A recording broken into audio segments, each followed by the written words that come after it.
Hi, I'm Rod Saunders from Jew and Greek. Carlton Pearson passed away yesterday at the age of 70.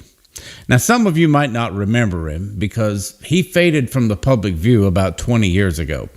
But in the 80s and 90s, he was one of the most well-known charismatic Pentecostal preachers on the scene. Let me just show you a few clips of him from back then. There is no reason for men to be so absent as they are. It is wrong that 52% of the babies born to black women in this country are born outside of wedlock. There's no daddy in the home. Any male can make babies, but it takes a man to be a father, and that's what God is trying to reestablish. Yeah! Got my war clothes on! Got my war clothes on!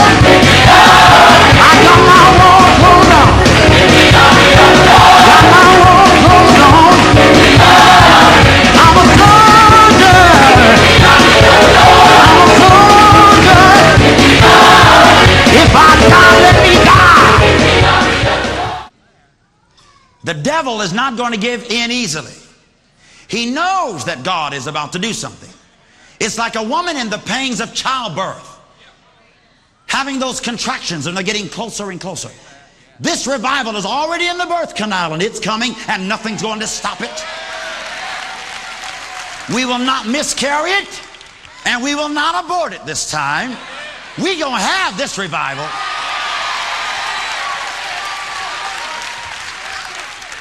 No weapon in hell that's formed against us is going to prosper.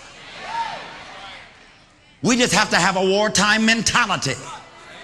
Oh, glory to God.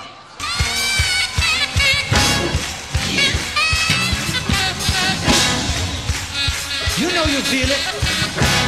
Look at somebody and say, you better stop looking and get yours. You better stop looking and get yours. Hey!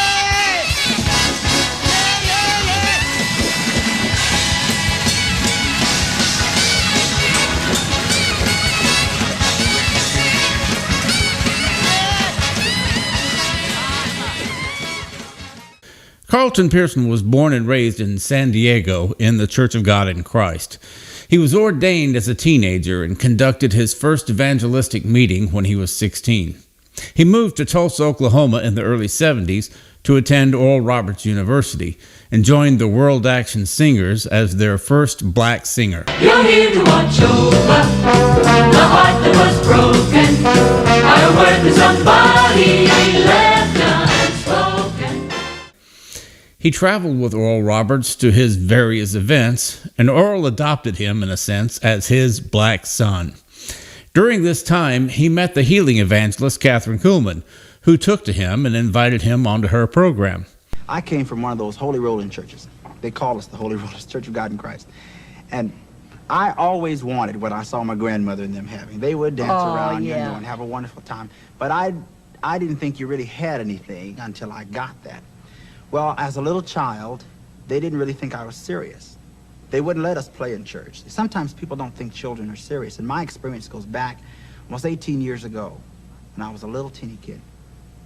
Well, I took my two little sisters. There was a vacant apartment next door to our house. I took my two little sisters and some pie pans, and they used those for tambourines. See, we used to use tambourines in church, and we still use them today. Well, we went next door, and I founded a church. Oral Roberts founded that great university, but when I was only 6 years old, I founded a church. I'm so proud. To you, it was the greatest church in the world. It really was. It was. We called ourselves playing church, but yet in my heart, I was so sincere. I really was.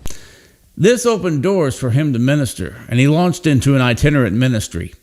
In 1981, he founded Higher Dimensions Evangelistic Center in the Tulsa area, and as the church grew into a mega church, he began a weekly television broadcast. In the 90s, he hosted the popular annual Azusa Conference in Tulsa, which brought people like T.D. Jakes into the public consciousness. In 1993, at the age of 40, he married Gina Marie Gauthier, and together they had a son and daughter, Julian and Majest. Everything he did in ministry seemed to succeed. Then in the late 90s, he began teaching what he called the Gospel of Inclusion, and he eventually wrote a book by that name in 2009. What he was teaching was essentially a modernized version of universalism, or ultimate reconciliation, the belief that ultimately everybody will be reconciled to God, regardless of how they've lived or what they believed. As a result of this teaching, he was excommunicated from the Church of God in Christ, and his church's attendance began to dwindle to less than 1,000, and the church building was foreclosed in 2006. His congregation was renamed New Dimensions and began meeting at the All Souls Unitarian Church. Eventually, the congregations merged, and Pearson resigned and moved to Chicago, where he temporarily pastored the Christ Universal Temple that was affiliated with New Thought.